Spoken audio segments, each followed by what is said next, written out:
बहुत समय पहले की बात है। भारत के सुदूर दक्षिण में एक छोटा सा राज्य स्थित था। राजा द्वारा राज्य का संचालन शांतिपूर्ण रीति से किया जा रहा था।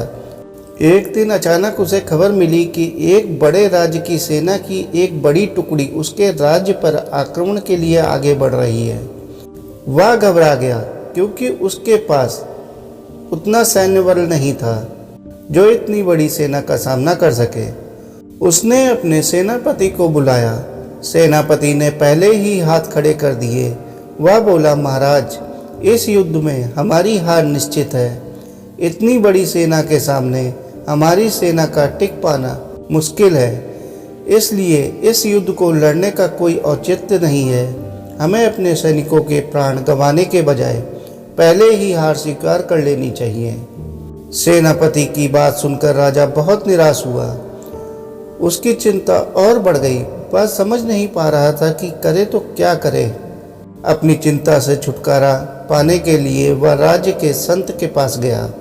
संत को उसने पूरी स्थिति से अवगत कराया और बताया कि सेनापति ने तो युद्ध से पहले ही हाथ खींच लिए हैं।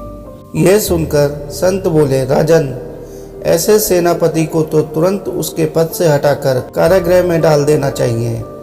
ऐसा सेनापति जो बिना लड़े हार मान रहा है, उसे सेना का नेतृत्व करने का कोई अधिकार नहीं है।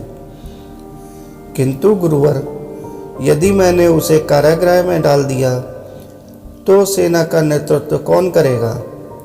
राजा चिंतित होकर बोला, राजन, तुम्हारी सेना का नेतृत्व मैं करूंगा। संत बोले। राजा सोच में पड़ गया कि एक संत युद्ध कैसे लड़ेंगे। उन्होंने तो कभी भी युद्ध नहीं किया है, किंतु कोई विकल्प न देख उसने संत की बात मान ली और उन्हें अपनी सेना का सेनापति बना दिया। सेनापति बनने के बाद संत ने सेना की कमान संभाल ली और सेना के साथ युद्ध के लिए कूच कर दिया। रास्ते में एक मंदिर पड़ा।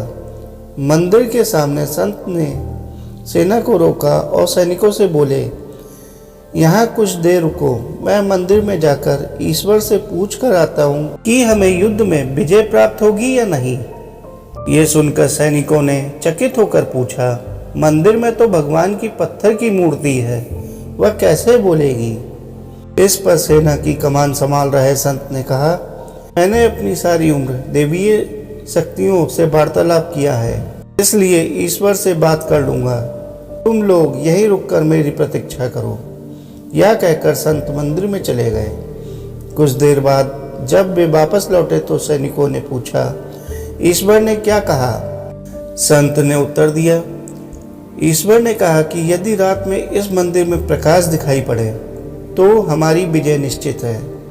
पूरी सेना रात होने की प्रतीक्षा करने लगी। रात हुई तो मंदिर में उन्हें प्रकाश दिखाई पड़ा। यह देख सेना खुशी से झूम उठी। उन्हें विश्वास हो गया कि अब वे युद्ध जीत लेंगे। उनका मनोबल बढ़ गया और वे जीत के मंसूबे से युद्ध के मैदान में पहुंचे। युद्ध 21 दिन चला। सैनिक जी जान से लड़े, जिसके फलस्वरूप उनकी विजय हुई। विजय सेना के वापस आते समय फिर वही मंदिर पड़ा। तब सैनिकों ने संत से कहा कि ईश्वर के कारण हमारी विजय हुई है, आप जाकर उन्हें धन्यवाद दे आए। संत ने उत्तर दिया, इसकी कोई आवश्यकता नहीं है। यह सुन सैनिक कहने लगे, आप कितने कृतज्ञ हैं। जिस ईश्वर ने मंदिर में रोशनी कर हमें जीत दिलाई, आप उनका धन्यवाद भी नहीं कर रहे। तब संत ने उन्हें बताया, उस रात मंदिर से आने वाली रोशनी एक दिए की थी और वह दिया मैं वहां जलाकर आया था। दिन में तो वो रोशनी दिखाई नहीं पड़ी, किंतु रात होते ही दिखाई देने लगी।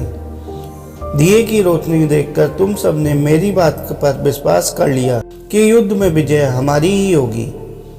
इस तरह तुम सबका मनोबल बढ़ गया और तुम जीत के विश्वास के साथ युद्ध के मैदान में गए और असंभव लगने वाली विजय भी तुमने प्राप्त की।